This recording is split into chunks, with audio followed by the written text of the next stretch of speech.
Hi, this is Ariel Feblowitz, and I will be discussing the cinematography in the Back to the Future parking lot scene from outside the camera. The smaller window will be showing what we see from the camera. Marty will be portrayed as the orange character, and Doc as the white. The animations are simple, and I'm not including props because I just want to focus on what the camera is doing relative to the situation and blocking of the characters.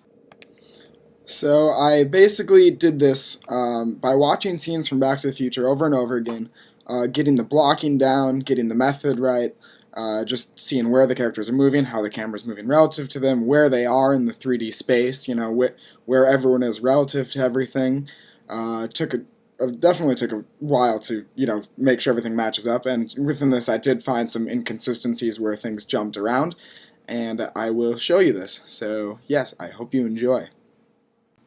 First things first, the camera stays stationary, focusing on Doc's dog as Marty rolls in on his skateboard. The camera flips over to show that he is looking at a truck. Due to the lack of an establishing shot and a 180-degree line, the audience is not yet sure where Marty is relative to the truck. As the door opens, the camera shows Marty's interest as it zooms from a medium shot to a close-up.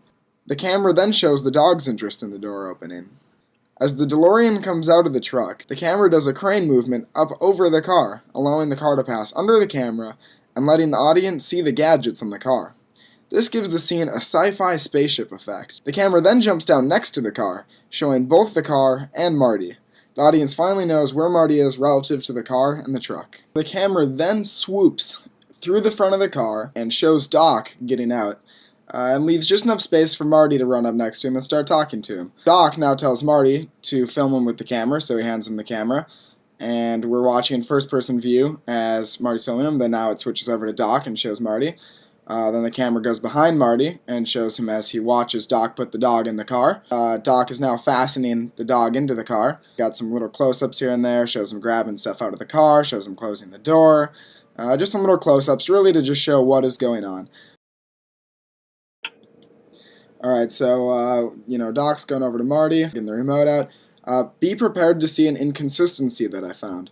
First of all, I got some little action sequences, shows them watching the car go off.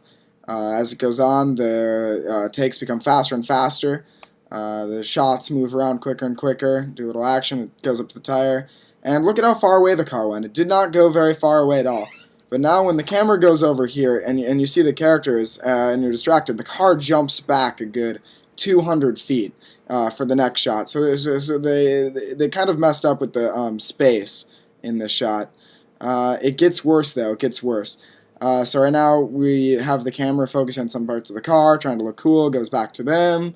Just kind of building up suspense. And look at Marty. He's all surprised. Oh boy. Look at the remote. Oh boy. That's what his hand is, by the way. It's a remote. And look at the cargo. Look at the cargo. It's not going anywhere near 80 miles an hour, and it disappears. In the movie, this shot goes on for a very long time. I mean, we've got maybe 10 shots that go into this. In the time period it takes for the car to reach them, you have 2 or 3 shots.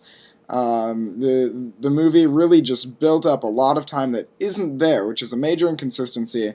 But it's a very stylized look, so it ended up working out for them anyway. Hey, so I hope you enjoyed the video. We kind of went over some of the basic, camera movements and such, and some of the problems. Or, you know what? Maybe they weren't problems. Maybe this was just a matter of style. Personally, when they broke the 180-degree line and didn't show the distance relative to him in the truck, I was okay with that. I mean, you get the idea that he's near the truck. You get basically what's going on, and it increases suspense. Like, where is he in relativity to it? Is the door gonna close on him? Well, not that extreme. And then things like the problem with the car in the distance.